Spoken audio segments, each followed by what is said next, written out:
Okay, so I'm going to have a go at a nice beginner's landscape. I've taken a photo of my actual drawing and I shall pop that on my community page on YouTube. So if you look it up, you will be able to print out a photograph of my drawing. I haven't got a photo, I'm making it up as I go along.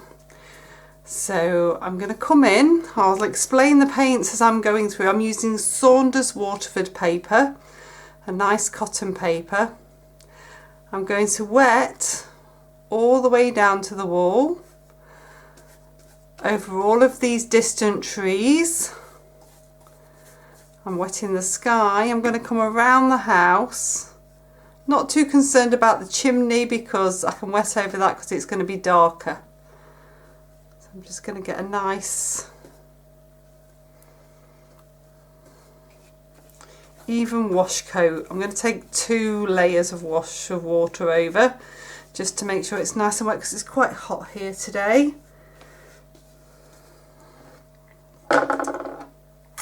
So I've got round number 10. I shall just check it's clean. Loaded with water, and I'm going to dip into some cobalt blue. I'm going to get a nice pale blue sky. So a bit of a wispy circular motion. So these are all neat paints I'm using on here.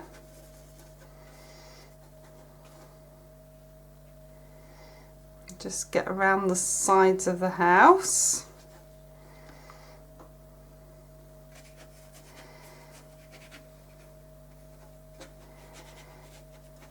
You can take it through the distant trees as well.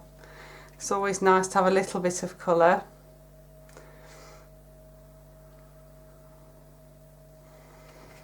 So here is just a very light little bit of sepia. So there's hardly anything on the brush and I'm mixing it with the blue. And that's going to make quite a nice grey. It's quite nice to mix on the paper. It gives a randomness you wouldn't get from when you're mixing on the palette.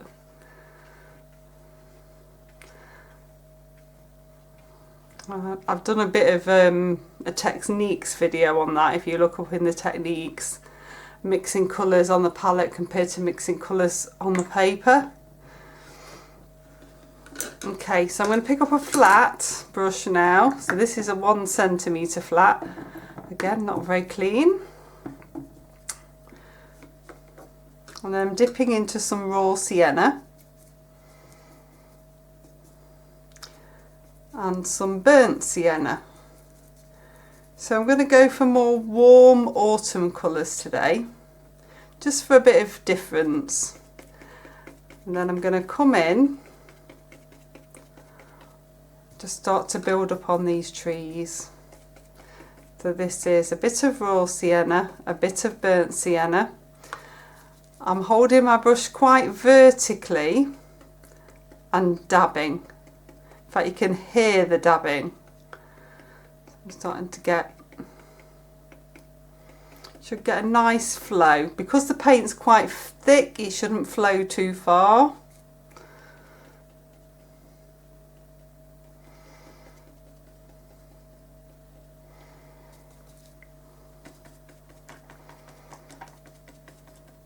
You could do this equally with greens as well. A bit of burnt sienna. I'm going to pick up a bit of alizarin crimson into this one as well. So I'm mixing again on the paper. Getting a nice warmth. You want to vary the heights.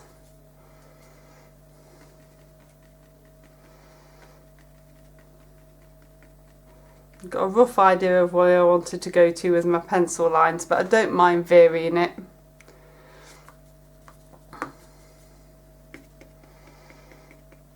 And this is a little bit of a golden ochre, which is very similar to burnt sienna, but you should be able to see a bit more of a gold tone coming through.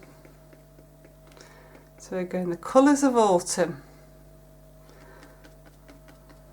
And you can come through these trees again So don't be afraid to take an extra bit of paint on if you want a bit more colour in there.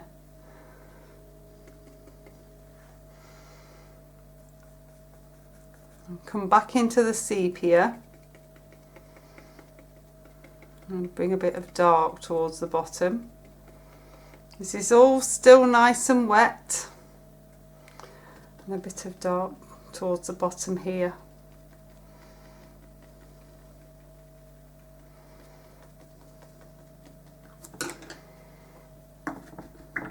Just rinse that one out. I'm going to drop down to a number 6 round.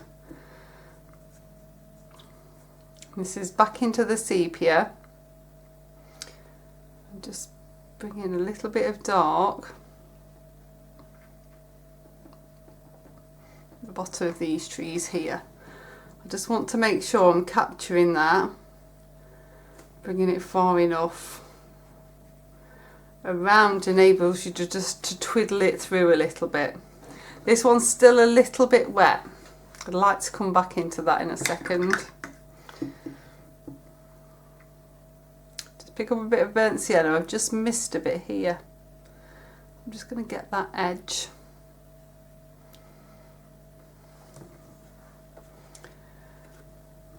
Where you're hitting the side of this house,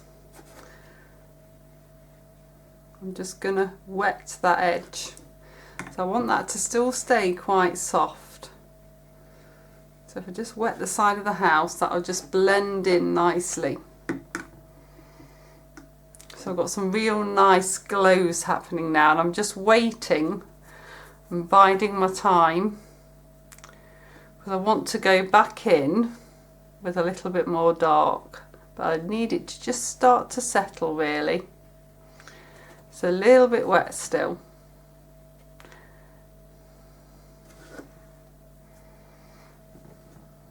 I'm just bringing in a few little bits down here. So it's just right at the bottom, you're getting that really nice dark edge.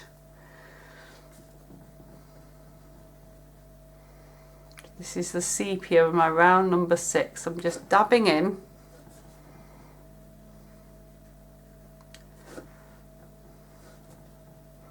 I'm just keeping it towards the bottom. See, I wet the dry stone wall, but we're going to come back in to do that once it's nearly dry, so it doesn't matter that it's running over it at all. Got a really nice glow happening there. If anything goes too far, then you can push back with a damp brush. So this is a clean damp brush, and you can push back. You see that? So if it's going too far, push back, control the paint. If you're flat, that's an element of control already. This gives you a second element of control. So if it all starts to flow a little bit too far, you can just push back. And pushing back with a brush means that you're not making additional marks.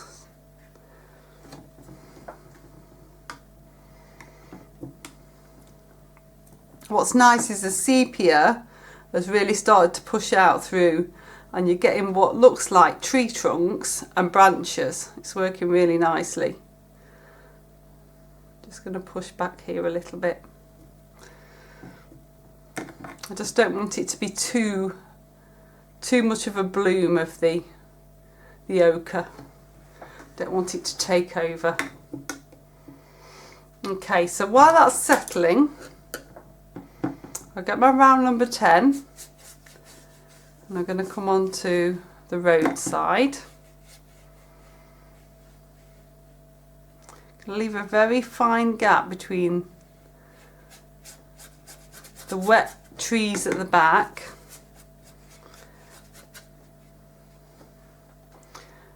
and the water that I've popped onto the road. I'm going to use some sepia, and I want a horizontal stroke.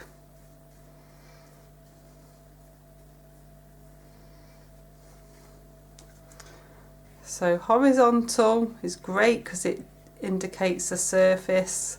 I'm going to be careful as I get back to here. So the sepia is quite watery.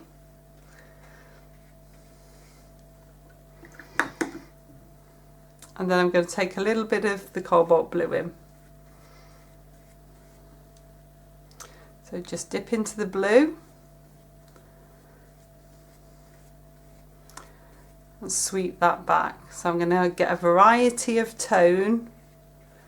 Remember, horizontal,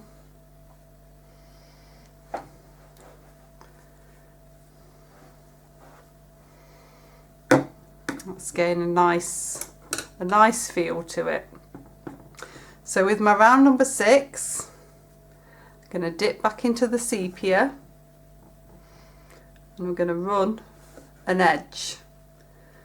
So if I can see the tip of my brush, I can see where that edge is going to be. So I'm just going to get a nice defined edge here. Just be very careful of those trees, leave that fine white line where it's drying. And then I'm going to do the same this side, but I'm going to keep with that jaggedy feel that I've got. So I think that will lend quite nicely into this foreground section.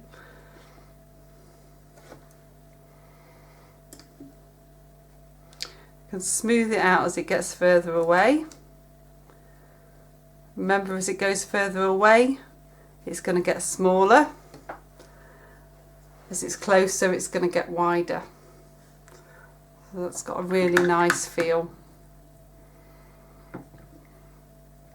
With my round number 6, I'm going to pick up a tiny bit of blue with quite a lot of water. And this cottage is going to be white, really. This is just going to indicate a little bit of shadow.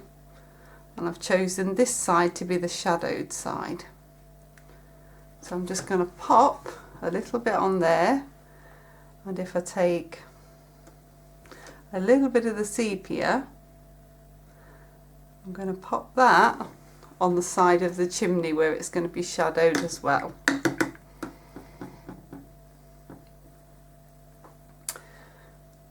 Okay, so with that sepia again,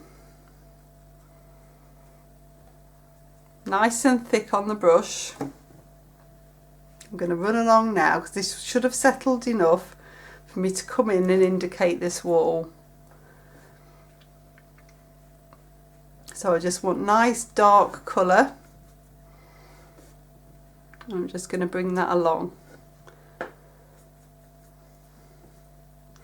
It's always best to try to use the colours that you've got and use a limited palette so that you don't introduce too many colours. I'm using sepia here and I've used it several times and it will work quite nicely as a dry stone wool. I don't need to go particularly dark.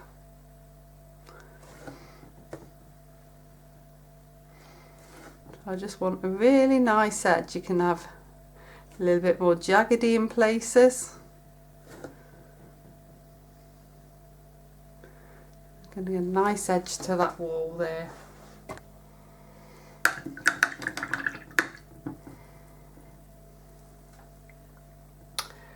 Okay, so if I pick up again another little tiny bit of sepia, this side should be dry. I'm going to pop that window in. I think this is dry enough. I can pop a door in.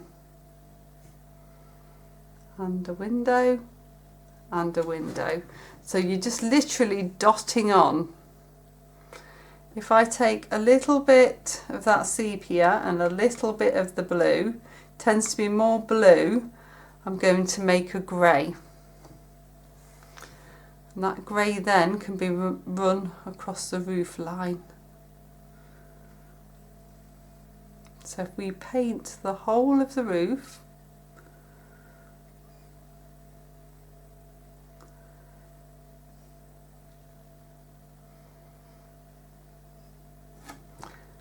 paint the whole of the chimney on the top, I'm going to clean my brush, dab it off, and I'm going to lift out a little bit of light. So if when you lift out it disappears again, that's because the paper's too wet still, so you just need to keep trying. and it will eventually lift out enough. Lift a little bit out on that side so you've got the lovely shadow.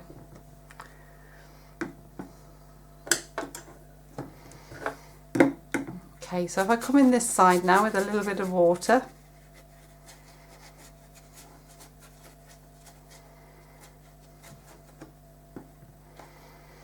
I'm going to dab into my raw sienna.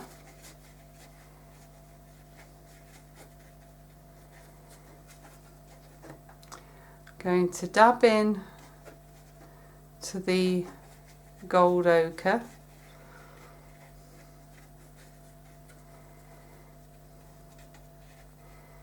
And I'm going to dab into a little bit of the cobalt blue. And then I'm just going to spread that blue around in that mix.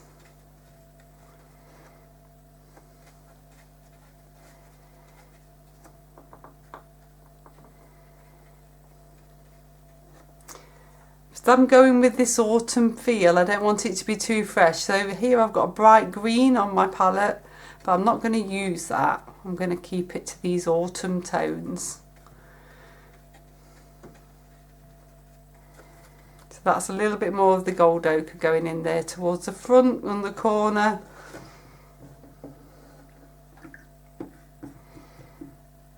If I swap down to a number 6, I just pick up a little bit of the sepia.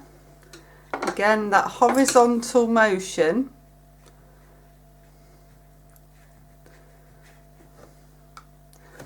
Keeping it horizontal helps to indicate a surface, and it's giving it some natural shadow. So that's just a tiny bit of sepia on the brush. If it was a hill, you'd follow that down, you'd follow the hill down.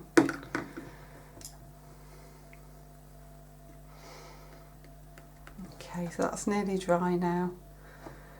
If I take a bit of the blue and a bit of the sepia again, nice and strong, I'm just going to come over this door, the door and windows again, because I want them to be really nice and dark, and that extra layer should help them to stand out.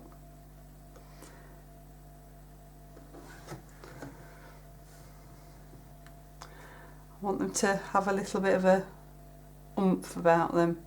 I'm just going to run a line across the bottom of the roof as well. I'll pop in with a bit of water this side.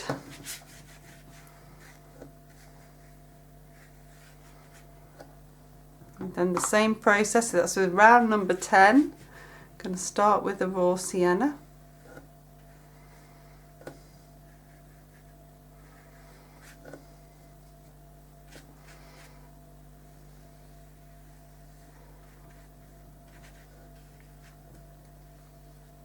So it just shows you when you're flitting around the picture, you don't actually always need to dry it with a hairdryer. Into the gold ochre. You could just use burnt sienna if you didn't have gold ochre. Or another warm yellow.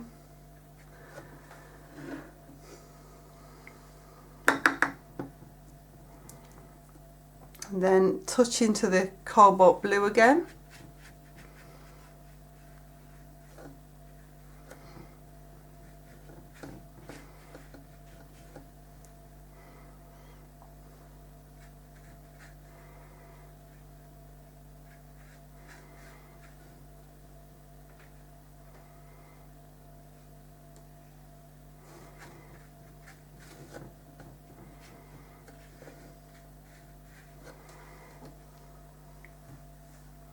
If I swap down to a number 6,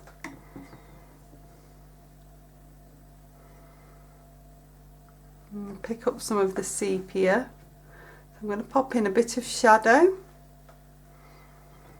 so where the wall is, that would be quite shadowed.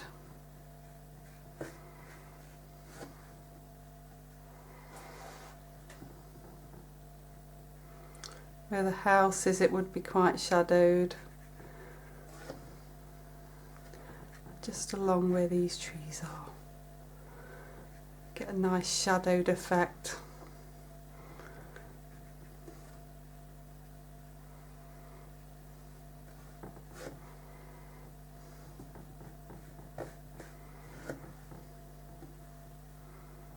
Run a few little bits, generally keeping it quite horizontal just to create a little bit more of a surface.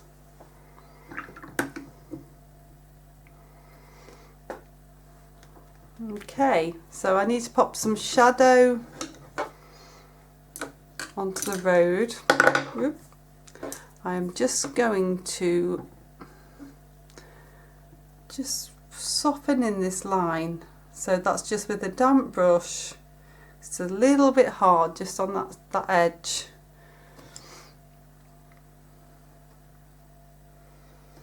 I'm just going to bring this doorway all the way down because it's not quite meeting the bottom.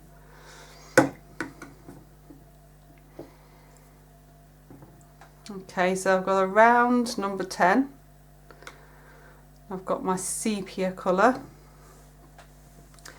And what I need to do now is just look where the shadow would be. So if I follow the house out, I would have some shadow here. I might need to use a combination of the 10 and the 6,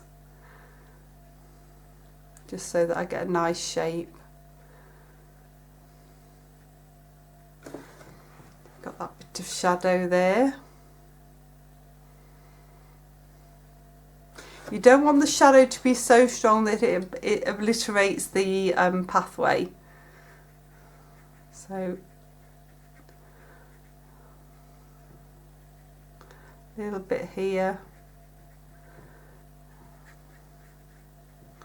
a little bit there.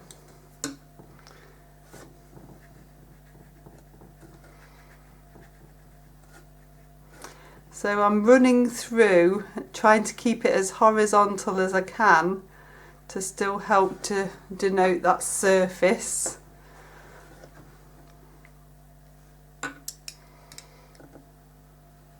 It's quite nice as if you have a few little bits.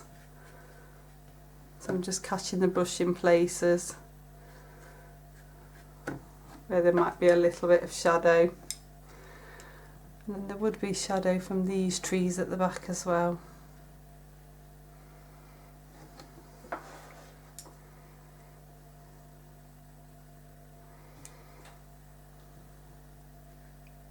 Run this, you get a much more of a sharp shadow from that wall. Okay, I'm just going to dry that off. Okay, so that's dried now, and all I'm doing now is with a small flat and a little bit of that sepia, I'm just running through horizontally. So this all helps to denote the surface of the paper and the surface of the path. So everything I'm doing now just makes it feel like it's horizontal in a path. So just these little bits, it's a bit like when you do water in a similar way. Keep your brush horizontal. And I'm just creating a bit of a surface on the path. I don't want to take away from the shadow. I want to accentuate it really.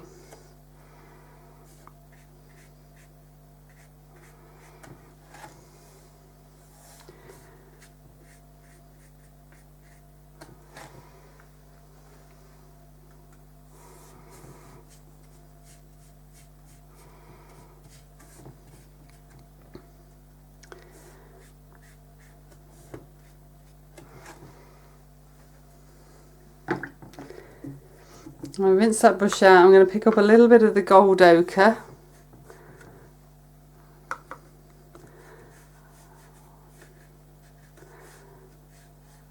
I'm just going to do similar just at this bottom corner. I just want to add a bit more oomph just at the bottom, just so it gives a better sense of distance.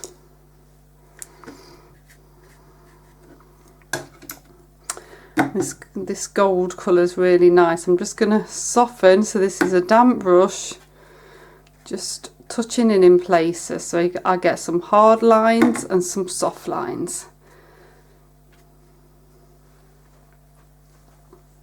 Okay. If you've enjoyed this tutorial, I'll pop another beginner's tutorial up here for you and a playlist to other tutorials.